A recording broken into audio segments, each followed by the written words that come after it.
Assalamualaikum warahmatullahi wabarakatuh. Sebelum dilanjut ceritanya, seperti biasa bantu dulu tekan tombol like dan berkomentar tuan dan. Terima kasih sudah dan sebelumnya. Oke, lanjutkan saja ceritanya, gas. Bab 1387. Ditinggalkan semua orang, Daozi, pemimpin sekte Dao, mengepalkan tangannya erat-erat, wajahnya muram seperti air. Di belakangnya, semua master sekte Dao menatapnya. Sorot mata mereka panas, mendesak, dan bahkan dingin. Jelas saja mereka ingin pergi ke kiri. Jika mereka mengikuti Ye Guan, hanya pemimpin klan yang bisa mendapatkan sumber kekaisaran. Jika mereka mengikuti peradaban Sui Ming, mereka semua dapat memperolehnya. Apakah ada kebutuhan untuk memilih? Daozi secara alami memahami kebenaran ini, tetapi dia merasa ada sesuatu yang salah.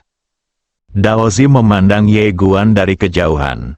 Jauh di dalam hatinya, dia merasa ada yang mencurigakan dalam perkara ini. Tetapi pada saat itu dia begitu bingung hingga tidak dapat menemukan jawabannya. Di sampingnya, cucunya Dao Chen mengingatkannya, "Kakek, kita harus membuat keputusan."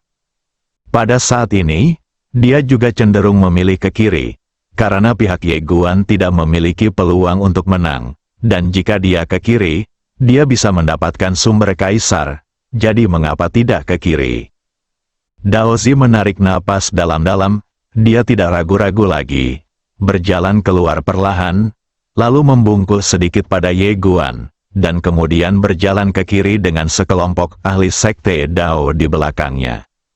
Dia tidak punya pilihan. Jika dia memilih Ye Guan saat ini, dia akan ditinggalkan oleh teman-temannya dan kerabatnya. Orang-orang Tao di belakangnya memiliki mata yang menyala-nyala. Jika dia berani memilih Ye Guan, orang-orang itu akan membakarnya, sang pemimpin sekte, sampai mati. Tentu saja, jauh di dalam hatinya, dia juga ingin pergi ke kiri. Ada pilihan yang lebih baik, mengapa tidak memilihnya? Kaisar Guan ini jelas memiliki sejumlah kekuatan di belakangnya, tetapi saat ini, jelas jauh dari sebanding dengan peradaban Sui Ming. Tepat pada saat itu, seorang lelaki tua lainnya keluar.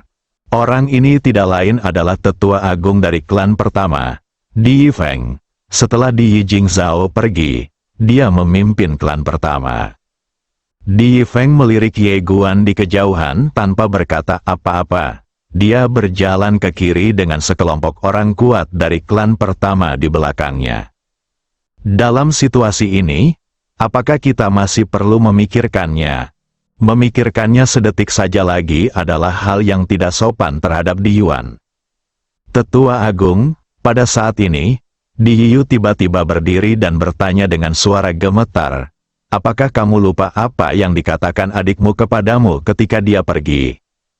Di Yifeng meliriknya dan berkata, "Tanpa peradaban Sui Ming, klanku tentu akan setia kepadanya.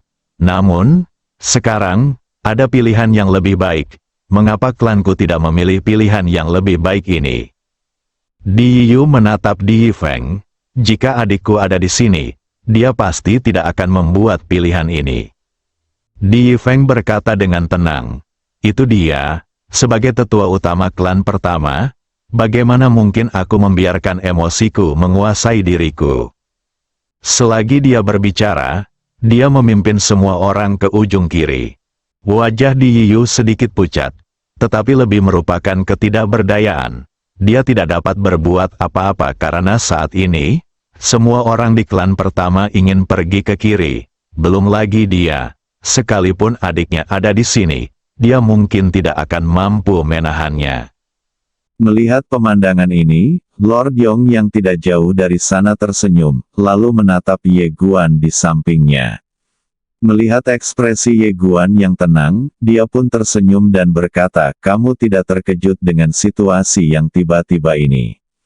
Kamu memang orang yang paling kuat di sini." Sembari berkata demikian, dia menoleh dan melihat ke kejauhan, di mana masih ada dua keluarga yang belum pindah. Klan pastoral dan klan kekaisaran, wajahmu si sepucat kertas saat ini, karena dia tidak punya cara untuk menghentikan pilihan keluargamu. Sebelumnya, karena kehadiran Ye Guan, orang-orang dari keluargamu harus mematuhinya. Tetapi sekarang, seseorang yang lebih kuat dari Ye Guan telah muncul, dan mereka pasti tidak akan mematuhinya. Dan, mengapa memilih Ye Guan? Dia terus mempertanyakan dirinya sendiri berulang kali. Dalam situasi ini, mengapa memilih Ye Guan? Setelah berpikir lama, dia tidak dapat menemukan alasannya. Lagi pula, memilih Ye Guan berarti mati bersama Ye Guan. Mengapa aku harus mati bersamanya? Dia tidak dapat menemukan alasan untuk meyakinkan dirinya sendiri. Berjalan, tepat pada saat itu, Muki tiba-tiba berbicara. Dia berjalan ke kiri dengan sekelompok pria kuat dari keluargamu di belakangnya. Dia tidak berani menatap Ye Guan. Dan sekarang, hanya ada satu klan kekaisaran yang tersisa. Diling yang berada di depan, mengepalkan tangannya erat-erat, tubuhnya gemetar, dan wajahnya sedikit pucat. Di belakangnya, sekelompok orang kuat dari klan kekaisaran sedang menatapnya. Mereka semua berkomunikasi dengan kesadaran spiritual mereka. Pada saat ini, perselisihan besar terjadi di dalam klan kekaisaran yang paling setia kepada Ye Guan. Jika kita memilih peradaban Sui Ming, kita semua bisa mendapatkan sinar sumber kaisar. Mengapa tidak memilih peradaban Sui Ming? Peradaban Sui Ming tidak punya niat baik. Mereka melakukan ini hanya untuk mengincar Kaisar Guan. Jadi bagaimana? Kita hanya perlu berdiri di pihak mereka dan kita semua bisa mendapatkan sumber kaisar. Jika kita tidak berdiri di pihak mereka, apakah klan kaisar kita bisa bertahan hidup hari ini? Kaisar Guan telah memberikan kebaikan pada klan kekaisaranku. Kita tidak hanya bertanggung jawab atas diri kita sendiri, tetapi juga atas ratusan juta orang dari klan kekaisaran. Apakah kita akan mengabaikan mereka semua demi apa yang disebut kebaikan? Perdebatan menjadi semakin intens. Tidak jauh dari situ, Tuan Yong memandang Diling dan yang lainnya lalu tertawa. Dia tidak terburu-buru dan hanya menonton dengan tenang. Pada saat ini, Ye Guan tiba-tiba berkata, "Patriark Diling, kemarilah." Diling perlahan membuka matanya dan menatap ke arah Ye Guan, sambil berkata dengan suara gemetar, "Kaisar Guan." Ye Guan tersenyum dan berkata, "Jarang sekali keluarga kekaisaran bisa bertahan sampai sekarang. Ayo pergi." Diling memiliki ekspresi yang rumit. Agar adil, dia masih ingin mengikuti Ye Guan karena dia tahu bahwa peradaban Sui Ming tidak akan menganggap mereka serius. Jika mereka benar-benar menganggapnya serius, mereka tidak akan mengabaikan pihak Si Huang selama bertahun-tahun. Alasan mereka melakukan ini sekarang sepenuhnya adalah untuk menargetkan Ye Guan. Tapi Ye Guan sangat mementingkan keluarga kekaisaran. Namun, situasi saat ini tidak lagi di bawah kendalinya. Karena hampir 99% klan kekaisaran memilih mengikuti peradaban Sui Ming. Terlebih lagi, bahkan dia tidak menyangka kalau situasi saat ini bisa dibalikkan oleh Ye Guan. Tetapi pada saat ini, ketika dia mendengar kata-kata Ye Guan, emosi yang kompleks tiba-tiba melonjak dalam hatinya, seperti rasa bersalah, seperti kelegaan. Diling dan seluruh keluarga membungkuk dalam-dalam kepada Ye Guan, lalu memimpin semua orang berjalan ke kiri. Pada titik ini, semua kekuatan yang sebelumnya mengikuti Ye Guan berbalik melawannya. Sendirian, di sampingnya, Tuan Yong melirik ke arah Ye Guan yang berdiri tidak jauh dari sana dan berkata sambil tersenyum, "Kaisar Guan, perintah yang Anda buat, tampaknya tidak begitu baik. Dia tidak hanya membunuh orang tetapi juga menghancurkan hati mereka." "Saya mendukung Dekan." Pada saat itu, sebuah suara tiba-tiba terdengar di lapangan. Semua orang terkejut sesaat, lalu mereka semua menoleh ke arah suara itu. Ketika mereka melihat orang yang berbicara, mereka semua tercengang. Orang yang berbicara adalah murid tugas dari Akademi Guangxuan. Gu Chen, di bawah tatapan semua orang, Gu Chen berjalan keluar, diperhatikan oleh begitu banyak master top. Dia jelas masih sedikit takut, tetapi dia segera mengumpulkan keberaniannya. Dia menarik napas dalam-dalam dan berkata, "Saya mendukung dekan." Kali ini, dia berteriak sangat keras, dan seluruh Akademi Guangxuan dapat mendengarnya dengan jelas. Ada niat membunuh di mata lelaki tua berpakaian hitam itu. Tetapi Yongsu di sampingnya menjadi tertarik, dia menatap Gu Chen dan tersenyum. "Kenapa?" Gu Chen melirik Master Yong, lalu menatap para siswa Akademi Guangxuan dan murid-murid yang tak terhitung jumlahnya di lapangan. Semuanya, perubahan di Si Huang sekarang terlihat oleh semua orang. Saya hanya ingin bertanya kepada Anda, apakah kehidupan Anda menjadi lebih baik? Di dalam Akademi Guangxuan, banyak sekali siswa biasa dan murid kasar mengepalkan tangan mereka. Mereka menatap Gu Chen. Mereka tentu saja berterima kasih kepada Ye Guan. Sebelum Ye Guan mendirikan akademi, 10 tanah terlantar dikuasai oleh klan Kekaisaran Utama dan Sekte Abadi Utama. Hampir mustahil bagi orang lain untuk membuat nama bagi diri mereka sendiri, terutama di beberapa tempat kecil. Jika Anda ingin berlatih, Anda bahkan tidak punya cara. Dan sekarang, dengan berdirinya Akademi Guangxuan, mereka punya jalan untuk ditempuh, dan mereka bisa melangkah sangat jauh. Bahkan jika Anda tidak bergabung dengan Akademi Guangxuan, Anda juga dapat berlatih Fa Guangxuan. Yang paling penting adalah bahwa metode ini sangat bersahabat dengan mereka. Terutama di dunia akademis, Guangxuan Fa lebih penting dari apapun lainnya. Mereka tidak perlu lagi khawatir tentang para petinggi yang membunuh orang sesuka hatinya. Mereka melihat harapan, mereka merasa adil, tetapi pada saat ini, mereka tidak berani berbicara. Masih takut, dalam situasi seperti itu, siapapun dari langit bisa menghancurkan mereka menjadi bubuk.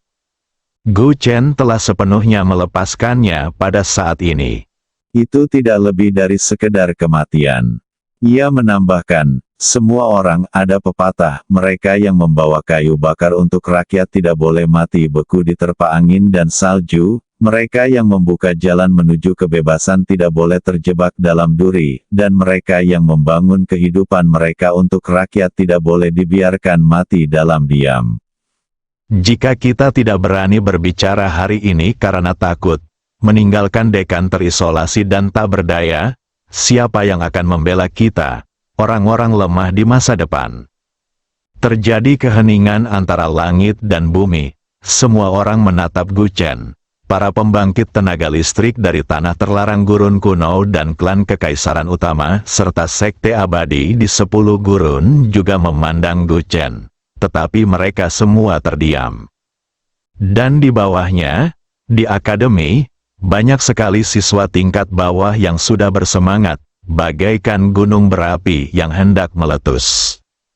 Gu Chen tiba-tiba berkata dengan keras lagi, "Semuanya, peradaban Sui Ming sangat kuat, seperti matahari, dan dekan seperti bulan. Cahaya bulan memang tidak ada bandingannya dengan matahari. Tetapi tidak peduli seberapa terangnya matahari, ia tidak dapat menyinari kita. Bulan tidak seterang matahari, tetapi juga terang bagi kita." Sambil berbicara, dia melambaikan tangannya dan berteriak, "Dukung dekan!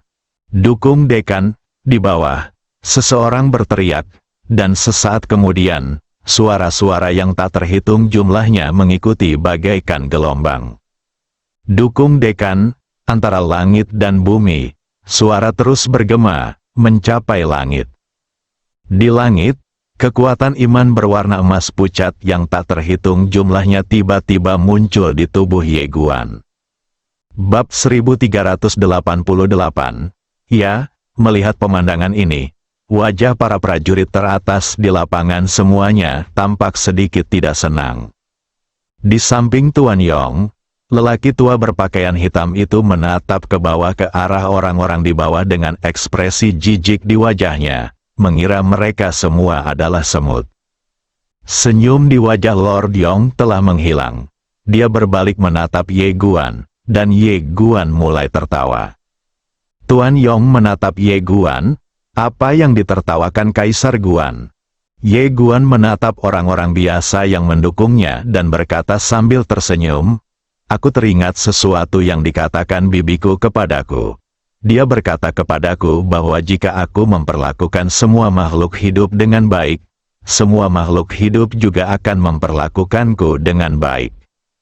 Tuan Yong melirik Gu Chen dan yang lainnya di bawah, lalu tersenyum dan berkata, Kaisar Guan, tidakkah menurutmu mereka dapat mengubah situasi untukmu? Ye Guan tiba-tiba bertanya, Tuan Yong, apakah kalian semua tertekan di wilayah kalian saat datang ke sini? Tuan Yong menyipitkan matanya sedikit, dan perasaan gelisah tiba-tiba muncul dalam hatinya. Pada saat ini, sebilah pedang tiba-tiba keluar dari tubuh Ye Guan. Pedang King Xuan, kekuatan pedang yang dahsyat langsung menindas Lord Yong di tempat. Pupil mata Tuan Yong tiba-tiba mengecil. Tradisi pedang ini telah terbentuk, bagaimana mungkin? Saat pikiran itu terlintas di benaknya, dia mengepalkan tangannya erat-erat, dan aura mengerikan keluar dari tubuhnya. Namun, dalam sekejap, aura itu dihancurkan oleh kekuatan pedang King Xuan, dan kemudian pedang King Xuan menembus alis Tuan Yong. Ledakan, Tuan Yong langsung terdiam di tempat, tidak bisa bergerak. Dunia membeku seakan mati, semua orang menyaksikan pemandangan ini dengan tak percaya. Tuan Yong pun terbelalak lebar, penuh ketidakpercayaan. Ye Guan menatap Lord Yong yang begitu dekat dengannya. Harus kukatakan, kau sangat berhati-hati, tapi kau mengabaikan satu hal, yaitu... Saat dia berbicara, dia menyipitkan matanya sedikit dan mengucapkan kata demi kata. Aku, Ye Guan, tak terkalahkan di alam yang sama. Tak terkalahkan di alam yang sama. Setiap kata bagaikan guntur, mengguncang hati setiap orang di ruangan itu. Udara antara langit dan bumi tampak membeku. Semua orang menatap Ye Guan dan Lord Yong yang tidak jauh dengan rasa tidak percaya. Wajah orang-orang kuat dari 10 tanah terlantar dan tanah terlarang kuno sepucat zombie. Emosi kaget dan takut membuncah dari lubuk hati mereka bagai air pasang. Tak seorang pun menyangka bahwa Kaisar Guan akan mampu bangkit kembali. Apalagi hanya satu pedang, mengapa orang-orang di peradaban Sui Ming begitu tidak kompeten? Lancang, pada saat ini, lelaki tua berpakaian hitam, tidak jauh dari Kaisar Yong, tiba-tiba menjadi marah. Dia menunjuk Ye Guan dengan marah dan berkata, beraninya kau menyentuh Tuan Yong. Ye Guan menunjuknya ke udara. Dan dalam sekejap, kekuatan pedang yang dahsyat langsung menekan lelaki tua berpakaian hitam itu, memaksanya untuk berlutut. Orang tua berpakaian hitam itu dipenuhi ketakutan, dan sesaat kemudian, wajahnya tiba-tiba berubah menjadi ganas. Dia mengepalkan tangannya dan hendak melawan, tetapi pada saat ini, cahaya pedang melintas di tenggorokannya. Tertawa, kepala lelaki tua berpakaian hitam itu terbang keluar seketika. Bunuh seketika, saat kepala lelaki tua berpakaian hitam itu terbang keluar, matanya terbuka selebar lonceng tembaga. Dia tidak menyangka bahwa dia bahkan tidak memiliki kekuatan untuk melawan semut di depannya ini. Aku sungguh meremehkanmu. Tuan Yong tiba-tiba berbicara. Ekspresinya masih tenang. Sebagai orang yang telah memegang kekuasaan besar dalam waktu lama, ia memiliki kemampuan untuk tetap tenang dalam menghadapi keadaan darurat. Ye Guan menatap Tuan Yong, dan Tuan Yong tersenyum dan berkata, aku tidak pernah menyangka bahwa pedangmu benar-benar dapat membangun Dao. Tentu saja, jika hanya itu, pedangmu tetap tidak akan dapat melakukan apapun padaku. Pedangmu agak istimewa. Dan itu benar-benar dapat menghancurkan Dao dari tanah lamaku. Ye Guan tidak mengatakan apa-apa, tetapi hanya merentangkan telapak tangannya, dan cincin penyimpanan Tuan Yong terbang ke tangannya. Dia melihatnya, lalu menyimpannya. Kemudian dia melihat ke arah prajurit perunggu di belakang Lord Yong. Aura para prajurit perunggu itu sangatlah kuat, beberapa kali lipat lebih kuat daripada aura yang ada di menara kecilnya. Mereka benar-benar makhluk yang tak terkalahkan dan menakutkan di bawah kekuasaan Kaisar Agung. Melihat tatapan Ye Guan, Tuan Yong segera memahami pikiran dan niatnya. Semua prajurit perunggu ini dibuat dengan metode rahasia peradaban swimming milikku. Bahkan jika kau membawanya ke tanah lama, kau tidak akan bisa menggunakannya. Ye Guan menatap Tuan Yong, bagaimana menurutmu? Tuan Yong menatap Ye Guan, dan setelah terdiam cukup lama, dia berkata, kau tidak akan membiarkanku hidup. Jika Anda menempatkan diri Anda pada posisinya, dia juga tidak akan membiarkan dirinya hidup. Petani pedang di depannya telah menunjukkan kelemahan, dengan tujuan melumpuhkan orang-orang dari tanah lama mereka.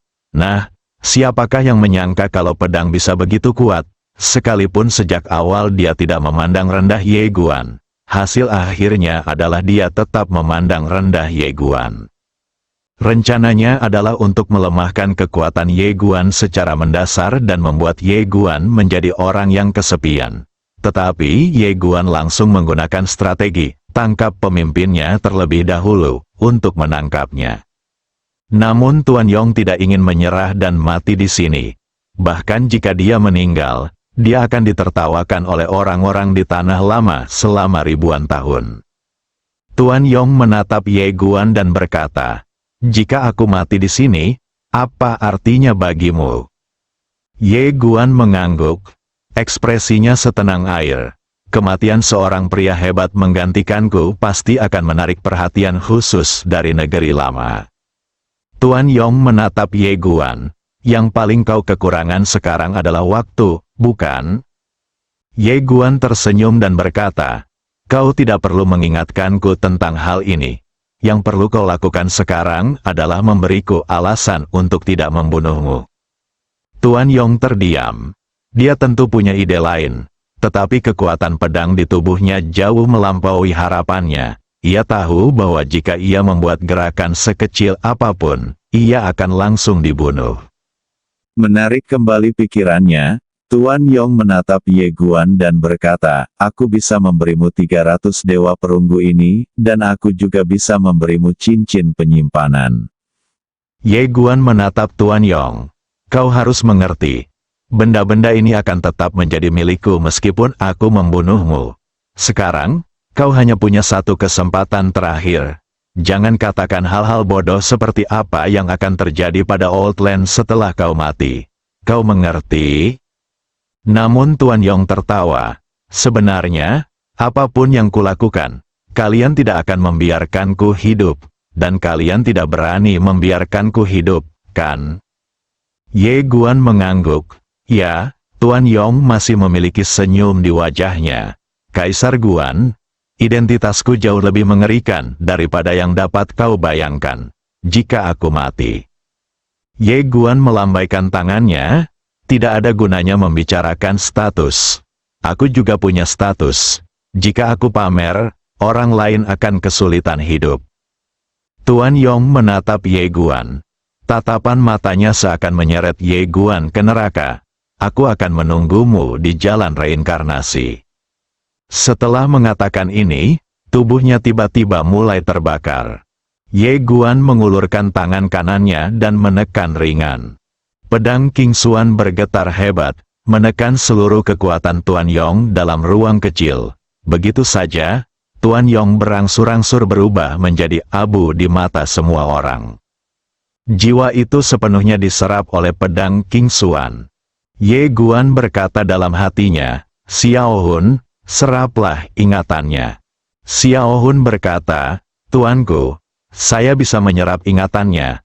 Tapi saya khawatir ingatannya sedikit tidak lengkap. Ye Guan berkata, tidak apa-apa, serap saja sebanyak yang kau bisa. Xiao Hun berkata, baiklah, melihat Lord Yong terbunuh. orang-orang kuat dari 10 kehancuran dan tanah terlarang kehancuran kuno semuanya gemetar. Pada saat ini, mereka benar-benar ketakutan luar biasa. Mereka tidak pernah menyangka bahwa orang besar dari peradaban Sui Ming ini akan terbunuh dalam sekejap. Ye Guan mengabaikan orang-orang kuat yang berdiri di sana dengan kaget, tetapi melambaikan tangan kanannya dan menempatkan 300 jenderal perunggu ke dalam menara kecil. Ke-300 jenderal perunggu ini masing-masing sangat menakutkan dan sama sekali tak terkalahkan di bawah Kaisar Agung. Tetapi masalahnya adalah Ye Guan sekarang adalah Kaisar Agung. Pedang King Xuan langsung menekan mereka, dan mereka tidak memiliki kesempatan untuk melawan sama sekali. Tentu saja, ini juga karena mereka yang datang dari tanah lama disegel dan ditekan oleh Bei Xinqi. Jika tidak, Ye Guan tidak akan dapat melakukan apapun pada para jenderal perunggu ini saat ini. Tidak peduli apapun, dia benar-benar menghasilkan banyak uang kali ini. Ye Guan mengumpulkan semua sumber kaisar yang telah diambil oleh Tuan Yong sebelumnya. Lalu dia melihat ke arah orang-orang kuat di lapangan. Ketika mereka melihat tatapan Ye Guan, semua orang kuat bergetar dalam hati mereka, dan napas kematian menyelimuti semua orang. Pemberontakan, pikiran ini bahkan tidak muncul. Seberapa hebatkah kekuatan Lord Yong dan anak buahnya? Terlebih lagi, Tuan Yong dan lelaki tua berpakaian hitam itu keduanya berada di tingkat Kaisar Agung. Akan tetapi, mereka sama sekali tidak berdaya di hadapan Kaisar Guan. Mereka meremehkan kekuatan peradaban Sui Ming. Salah. Mereka benar-benar meremehkan kekuatan Kaisar Guan. Biasanya, Kaisar Guan ini tidak memiliki kultivasi apapun, tidak membahayakan manusia dan hewan, dan hanya tahu cara mendekati gadis.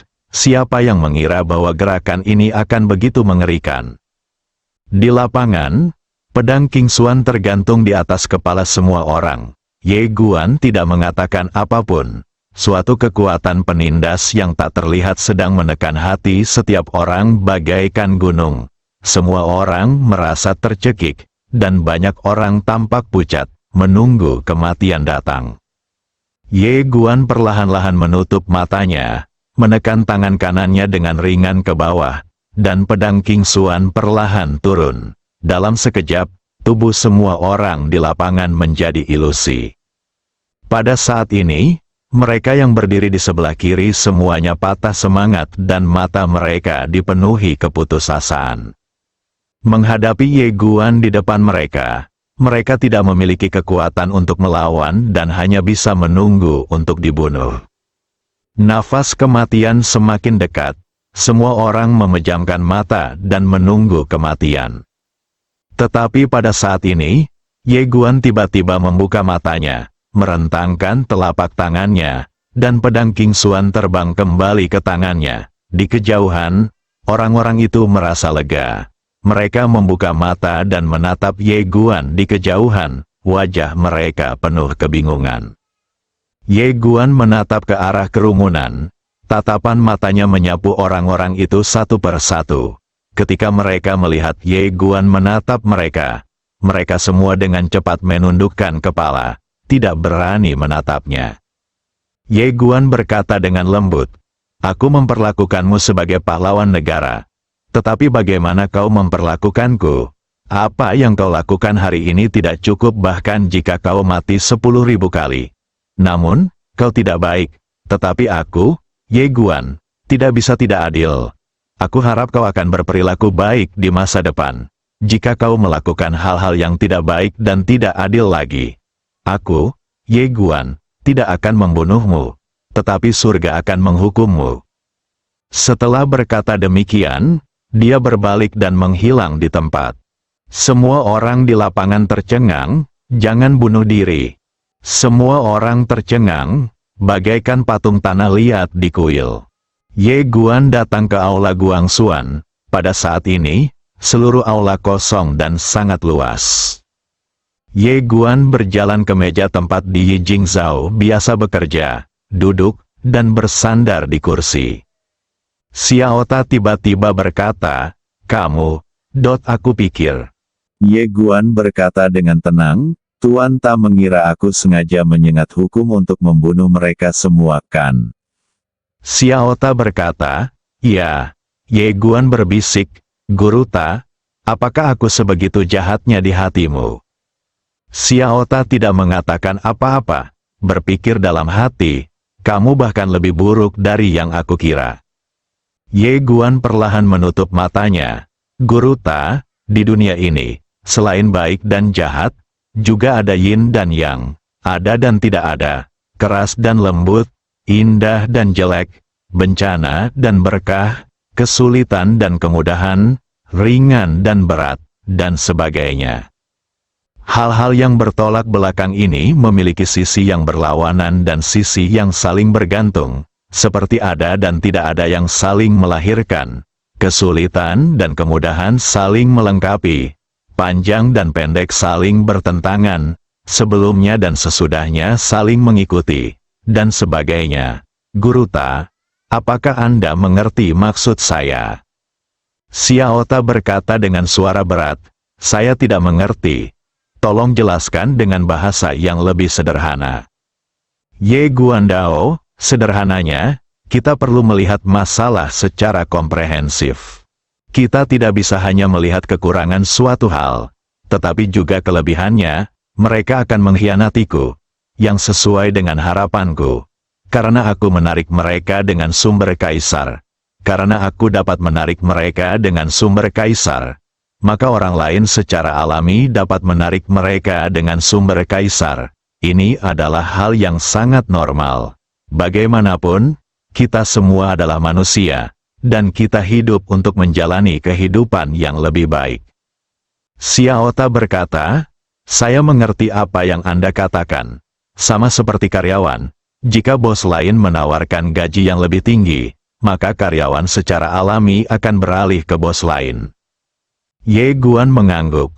Aku akan berterima kasih kepada mereka yang bersedia berbagi kesulitan dan membantuku. Aku tidak bisa memaksa mereka untuk membantuku jika mereka tidak mau.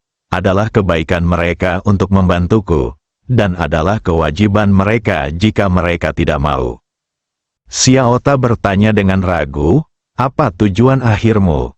Ye Guan berkata dengan tenang, sebaliknya, aku bisa saja membunuh mereka atau tidak. Aku ingin memberi mereka belas kasihan, membuat mereka bersyukur, membuat mereka menyesali pilihan mereka, membuat mereka tidak berani membuat pilihan itu lagi, membuat mereka bekerja untukku dengan sepenuh hati di masa depan. Sambil berbicara, dia berdiri dan berjalan perlahan keluar. Ketika dia sampai di pintu, dia melihat kerumunan orang berlutut, dipimpin oleh Muqi, Daozi dan lainnya.